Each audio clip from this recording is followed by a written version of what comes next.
Everybody, this is Whitney with my week 5 discussion forum post talking about Popol Vuh, Popol Vuh, I think is how you say it. It says, how does Popol Vuh compare to other creation myths and scriptures that you have read, i.e. Genesis and Quran? How is it unique? Why might we see creation stories as important pieces of literature needing our attention? Firstly, I think that Genesis and the Quran God creates like intentionally from the start with a very specific purpose, very little flaws, and whereas like Popol Vuh is so hard for me to say. The creation in that is like trial and error. That talks about the mud people collapsing and the wooden people not having a soul. And it kind of shows God's experimenting instead of like one flawless divine act. My cats are driving me nuts. The unique qualities of Popol Vuh. I lost where I was at.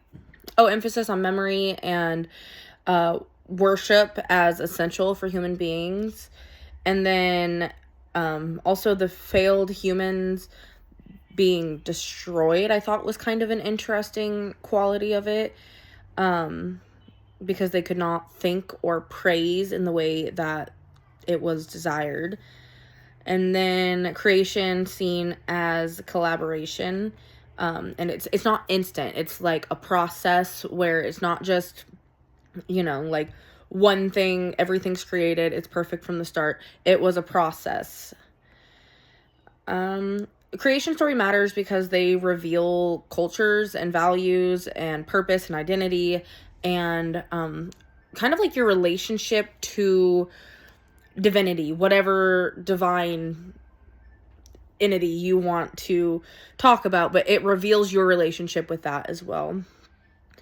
It's not just about beginnings, but a lot, especially with Popol Vuh, is a lot about what it means to be human. Like, humans aren't perfect, and we see that in a lot of stories, but in this one, it kind of stands out a little bit differently from the Quran and Genesis. And it's still meaningful today. They all help us compare cultures and understand shared humanity, and the questions that humanity has across the board, despite your religion or beliefs or any of that. So they're still very relevant today and important. Popol Vuh kind of like expands on the amount of focus I have to put into saying that. Sorry. It kind of expands on the idea of creation as a process, which I already kind of mentioned, and not just like, oh, the world is created and everything is perfect, which we see a lot in the Bible. But I think that it's a really good reminder, because if you're looking at like just Genesis or just the Quran, or just taking pieces out of scripture, it doesn't reflect necessarily the same way, if that makes any sense. These stories deserve attention because they carry timeless meaning, and like I said, they connect us across culture. And yeah, I think that I answered all the questions. Thank you.